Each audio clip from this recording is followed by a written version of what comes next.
There are various types of jurisdiction जो मैंने mention किए हैं, there are majorly these kinds of jurisdiction। पहला है civil and criminal jurisdiction। Civil माने सिविल नेचर के डिस्प्यूट से डील करने के लिए जो jurisdiction होते हैं, यानी कि रेंट के केसेस, पार्टीशन के केसेस। क्रिमिनल यानी कि जो क्रिमिनल मैटर्स होते हैं उसको डिसाइड करने के लिए, उसको उनसे डील करने के लिए jurisdiction की मर्डर के केसेस, रेप के केसेस, हर्ट, ग्रीवियस हर्ट, उन सब के रिगार्ड में jurisdiction। सेकंड इज टेरिटोरियल और लोकल jurisdiction। यहाँ पे हर एक कोर्ट का खुद की उसकी लिमिट्स, उनका जो लोकल लिमिट्स होती है वो गवर्नमेंट फिक्स करती है, और उन्हीं लिमिट्स में कोर्ट को अपना जुरिस्डिक्शन एक्सरसाइज करना होता है। उसके बाहर कोर्ट जो है वो नहीं अपना जुरिस्डिक्शन एक्सरसाइज कर सकता है।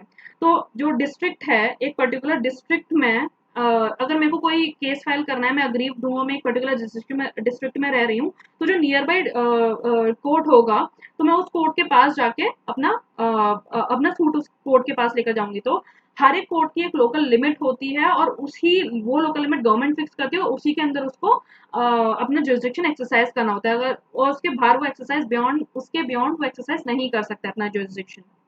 जैसे डिस्ट्रिक्ट जज जो है वो एक डिस्ट्रिक्ट में अपना जुरिस्डिक्शन एक्सरसाइज करेगा, हाई कोर्ट जो है वो एक स्टेट में अपना जुरिस्डिक्शन एक्सरसाइज करेगा। Pecuniary jurisdiction. पिक्यूनरी जुरिस्डिक्शन यानी कि पिक्यूनरी का मतलब होता है मॉनेटरी, पैसे से रिलेटेड। तो पिक्यूनरी जुरिस्डिक्शन जो होता है वो भी कोर्ट्स का डिटरमाइंड होता है, मॉनेटरी जुरिस्डिक्शन बेसिकली। सो अगर फॉर एग्जांपल एक कोर्ट है, ए कोर्ट, और उसका जुरिस्डिक्शन है 10,000 तक के केसेस डिटरमाइन करने का, डिसाइड करने का, तो उस कोर्ट में सिर्फ उसकी लिमिट तक, यानी कि 10,000 तक के केसेस ही जा सकते हैं, और वो सिर्फ उन्हीं केसेस को डिटरमाइन कर सकता है। अगर 15,000 या 20,000 का कोई केस होगा तो वो कोर्ट उस केस को डिटरमाइन नहीं कर सकते। तो हर एक कोर्ट की एक पिक्यूनरी लिमिट भी होती है, जो सबॉर्डिनेट नीचे जो कोर्ट्स होते हैं, कुछ कुछ कोर्ट्स होते हैं सुप्रीम कोर्ट की तो कोई भी नहीं है, वो एपेक्स कोर्ट है। तो बट जो अदर कोर्ट्स होते हैं उनकी पिक्यूनरी लिमिट्स डिसाइड होती हैं, और उन्हीं के ऊपर उनको उन्हीं में उसी पिक्यूनरी लिमिट के अंदर उनको अपना केस डिसाइड करना होता है। So a court has jurisdiction over suits whose value of subject matter does not exceed the pecuniary limits of its jurisdiction। तो एक पर्टिकुलर कोर्ट के पास किसी भी पर्टिकुलर सब्जेक्ट मैटर से डील करने का जुरिस्डिक्शन है, बट उस सब्जेक्ट मैटर की जो वैल्यू है वो उस पिक्यूनरी लिमिट के अंदर आनी चाहिए। यानी कि अगर 10,000 की लिमिट है तो वो जो सब्जेक्ट मैटर है वो 10,000 के अंदर तक का होना चाहिए, और else the court will not have the jurisdiction to decide that case. तो हर एक कोर्ट का पिक्यूनरी तो हर एक कोर्ट का एक पिक्यूनरी जुरिस्डिक्शन भी होता है, तो वो उसी तक के मैटर्स डिसाइड कर पाता है। बट जो अपेक्स कोर्ट वगैरह है तो उनकी कोई पिक्यूनरी जुरिस्डिक्शन नहीं होती है।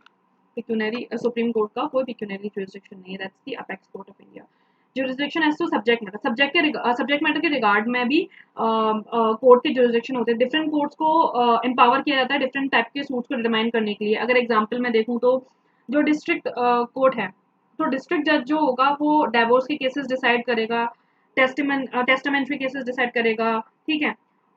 ऑन द अदर एंड कुछ तो जो कोर्ट है उसके पास डिफरेंट कोर्ट्स के पास डिफरेंट टाइप के सूट्स को डिटरमाइन करने का जुरिस्डिक्शन होता है। जैसे डिस्ट्रिक्ट कोर्ट के पास डिस्ट्रिक्ट जज के पास डाइवोर्स केसेस को डिटरमाइन करने का जुरिस्डिक्शन है।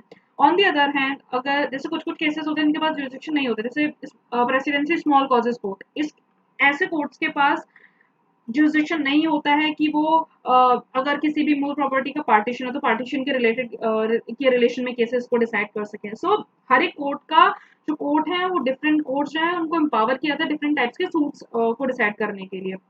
जो कंज्यूमर कोर्ट है तो कंज्यूमर से रिलेटेड सूट डिसाइड करेगा। कंपनी के केसेस एनसीएलटी में जाते हैं। तो कोर्ट के अपने खुद के सब्जेक्ट जो कोर्ट है उनके सब्जेक्ट मैटर्स होते हैं, डिफरेंट कोर्ट्स रहते हैं, उनके डिफरेंट उनको एम्पावर किया जाता है डिफरेंट टाइप्स को सूट्स को डिटरमाइन करने के लिए। मोटर व्हीकल के जो मोटर एक्सीडेंट्स होते हैं वो आप मोटर जो एक्सीडेंट्स ट्राइब्यूनल होता है वहां पे जाके आप उन केसेस को फाइल करते हैं। तो हर एक कोर्ट का अपना जुरिस्डिक्शन सब्जेक्ट मैटर जुरिस्डिक्शन भी होता है। ओरिजिनल एंड एपेलेट जुरिस्डिक्शन, इसका बहुत बेसिक अंडरस्टैंडिंग है। ओरिजिनल जुरिस्डिक्शन मतलब सबसे पहले आप किस कोर्ट के पास जाते हैं केस लेके, जो सबसे नीचे वाला कोर्ट है, स्मॉल कॉजेस कोर्ट में सपोज आप केस लेकर जाएंगे, तो जो सबसे पहले आप जिस कोर्ट के पास केस लेके जाते हैं वो होता है original court, court of first instance. फिर अगर किसी स्मॉल कॉजेस कोर्ट ने कुछ भी डिग्री पास करी है, कोई भी ऑर्डर कोई भी डिग्री पास करी, कोई भी डिसीजन दिया, उससे अगर आप अग्रीव्ड हैं तो जिस कोर्ट में आप अपील करेंगे तो वो हो गया एपेलेट कोर्ट, ठीक है। तो अगर आप डिस्ट्रिक्ट कोर्ट में अपील कर रहे हैं, हाई कोर्ट में अपील कर रहे हैं, तो ये होगा सारे एपेलेट कोर्ट। जहाँ पे आप सबसे पहले केस लेके जाते हैं वो होता है court of first instance, original jurisdiction है जिसके पास। और जहाँ पे आप अपील लेकर जाते हैं उस कोर्ट की डिग्री से अग्रीव्ड होके, तो वो होता है appellate court. Exclusive and concurrent jurisdiction, exclusive यानी कि वो कोर्ट जिसके पास एक्सक्लूसिव जुरिसडिक्शन है, वो ट्राइब्यूनल जिसके पास एक्सक्लूसिव जुरिसडिक्शन है, सोल पावर है किसी केस को डिसाइड करने की। जैसे कंज्यूमर रिलेटेड डिस्प्यूट जो है वो कंज्यूमर कोर्ट में जाएंगे, कंपनी के केसेस एनसीएलटी में जाते हैं, मोटर एक्सीडेंट्स के जो क्लेम्स होते हैं वो मोटर मोटर ट्राइब्यूनल के पास जाते हैं। तो ऐसे एक्सक्लूसिव एक्सक्लूसिव जुरिसडिक्शन की एक्सक्लूसिव जुरिसडिक्शन होता है कुछ कोर्ट्स के पास। फिर आता है कंकरेंट जुरिसडिक्शन, यानी कि कंकरेंट जुरिसडिक्शन यानी कि सेम टाइम पे बहुत सारे डिफरेंट कोर्ट्स के पास जुरिसडिक्शन होता है किसी मैटर को डिसाइड करने के लिए, पार्टीज भी सेम है और सब्जेक्ट मैटर भी सेम है, at the same time different courts के पास जुरिसडिक्शन है कि उस सूट को डिसाइड करने के लिए। General and special jurisdiction, as the name suggest, जो जनरल जुरिसडिक्शन है वो एक्सटेंड करता है to all the cases within a particular class of causes. Special jurisdiction यानी कि वो पर्टिकुलर स्पेशल और लिमिटेड कॉजेज से ही डील करता है, मतलब स्पेशल जुरिसडिक्शन सिर्फ एक्सटेंड होते हैं, सिर्फ कन्फाइन होते हैं तो पर्टिकुलर स्पेशल और लिमिटेड कॉजेज, उसी के रिगार्ड में जुरिसडिक्शन रहता है। एक्सपाउंडिंग एंड एक्सपेंडिंग जुरिसडिक्शन, एक्सपाउंडिंग यानी कि आपको यानी कि डिफाइन करना, क्लैरिफाई करना, अपना जुरिसडिक्शन को एक्सप्लेन करना और उसी के दायरे में रहना। एक्सपेंडिंग यानी कि एक्सपाउंडिंग यानी कि अपने ही जुरिसडिक्शन को ही क्लियरली डिफाइन करना, उसको क्लैरिफाई करना, उसको एक्सप्लेन करना। So this is what India follows, हमारे जो कोर्ट्स होते हैं वो फॉलो करते हैं।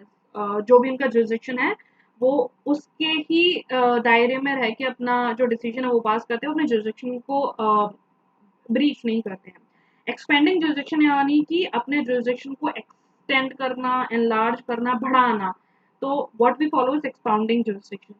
तो आज के वीडियो में हम लोगों ने बेसिक अंडरस्टैंडिंग समझी जुरिसडिक्शन के बारे में और जुरिसडिक्शन के डिफरेंट टाइप्स ऑफ जुरिसडिक्शन यानी कि उसके काइंड समझे। अगर आपको कोई भी क्वेश्चन है, कोई भी क्वेरी है तो आप क्लैरिफाई कर सकते हैं by putting that in the comment section below. That is all for today. Thank you guys.